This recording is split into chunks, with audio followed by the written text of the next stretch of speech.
time to all the audience of this online educational resource on tax reforms and financial sector reforms. I am Mr. Shashikant B. Gosavi, Assistant Professor, Department of Civil Engineering, Walchand Institute of Technology, Solapur, welcoming you to this online educational resource. The learning outcomes designed for this online educational resources are: the student will be able to explain a rationale of tax reforms in India. The student will be able to explain financial sector reforms. Student will be able to explain impact of tax reforms on economic development, and student will also be able to explain impact of financial reforms on economic development in India. The paradigms of tax reforms in India are actually long run. It has got a very old history. The traditional approaches normally consisted of raising revenue to finance a large public sector. The recent approaches to reform lay emphasis on minimizing distortions in tax policy to keep the economy competitive, reducing the marginal rates of both direct and indirect taxes. I hope everyone understands the difference between direct taxes and indirect taxes. Direct taxes are the taxes levied on a citizen who will be paying it directly to the government. So there will not be any intermediary. While indirect taxes are normally collected by intermediary from the other person and deposited to the government. The examples of the direct taxes are, for example, income tax, while example of indirect tax is something like GST, goods and service taxes. Further in the paradigms, the last one is reducing differentiation in tax rates to reduce unintended distortions in relative prices. However, the emphasis has shifted to horizontal equity as compared to what was there in the earlier paradigm on vertical equity. What we believed is levying the taxes on broad-based spectrum rather than levying it on different zones.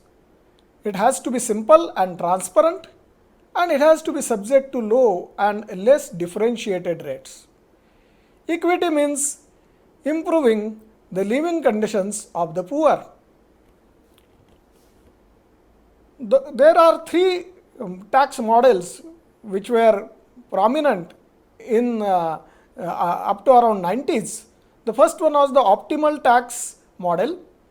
It is very theoretical, having a very good base in theoretical manner, but it is not practicable. It is impractical in its applications. There has to be a trade-off between efficiency and equity in each tax policy.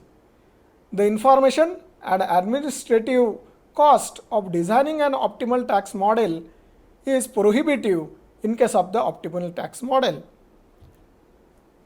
The other model is Harberger Tax Model. It draws much more on practical experience. While efficiency is desirable in the design of the tax policy, administrative capability is equally important. It minimizes the tax-induced distortion and administratively feasible and politically acceptable also. A uniform tariff and broad-based VAT are classical examples which were important in case of HT model. The supply side tax model is the third variety. It reduces the role of the state, very important to note. It reduces the volume of public expenditure. It cuts down the direct tax rate to minimize disincentive on work, saving and investment, thereby promoting it. The proponent of this model emphasize that the supply side tax model broaden the base with minimal exemption and preferences and low marginal tax rates. So there are minimum interference from the government in this particular sector. It minimizes distortion in relative prices also. Indirect tax regime consists of several taxes. As has been listed into this particular slide, you can see there are two forums through which the taxes are collected in India. One is from the central forum and the other one is from different states. And the regime of each of them is predefined in this particular chart. The rationale of tax reforms in India has the first and foremost, it is needed to enhance revenue to meet impending fiscal crisis. Remember, fiscal crisis has been proven to be the mother of the tax reforms. Tax reforms are often ad hoc and to meet immediate exigencies of revenue. These are also reforms are not in the nature of systematic improvements. The second rationale is to enhance the long run productivity of the tax system. It gives a long boost for that. The third motive is to meet the requirement of international competition, particularly in open market policy. When we have gone into the international transaction, we have to be competitive. The transaction from a centrally planned was previously there, that is opened up because of the market policy as market based resource allocation, and the previous public sector based heavy industry dominated import substitution industrialization has been substituted by allocating resources according to the market signals.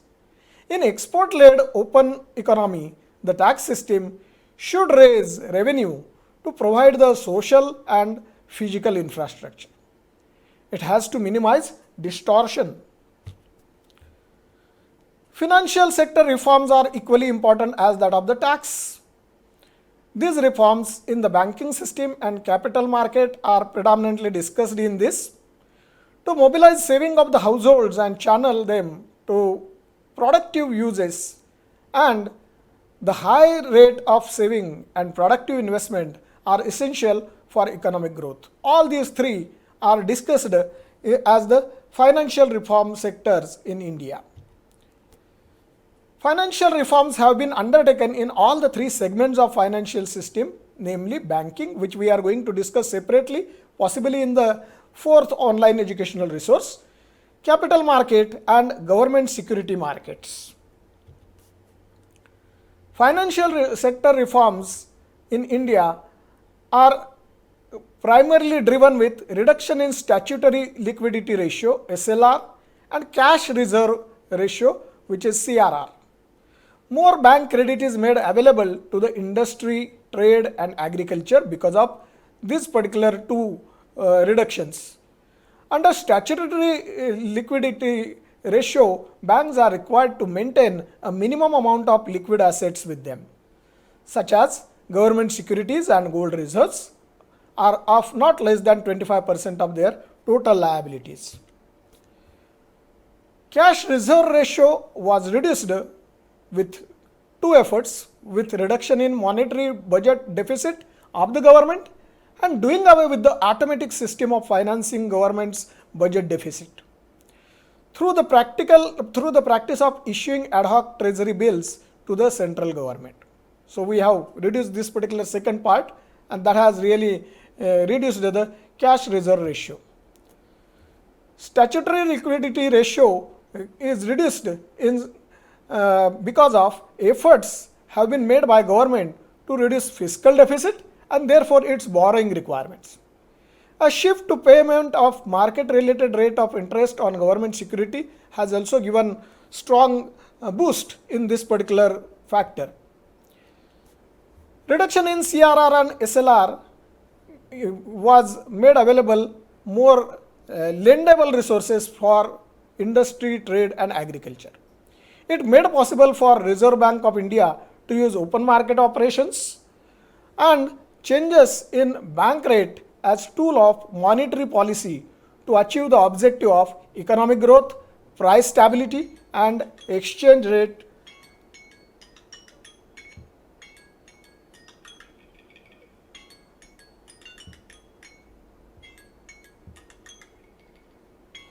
exchange rate stability.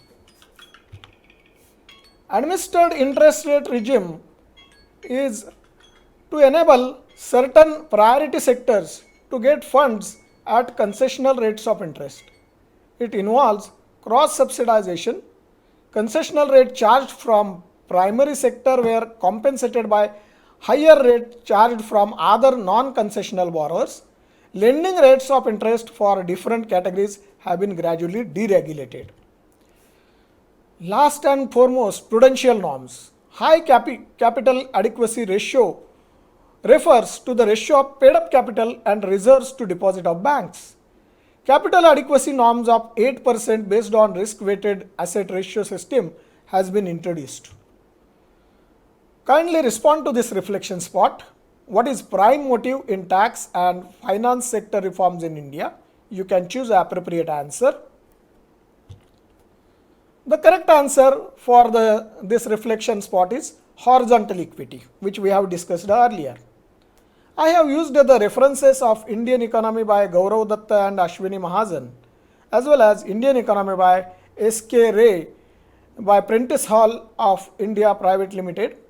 I have also used the reference of Finance Bill 2017, the link for which is given into this. Thank you very much for patient listening. Wish you all the best.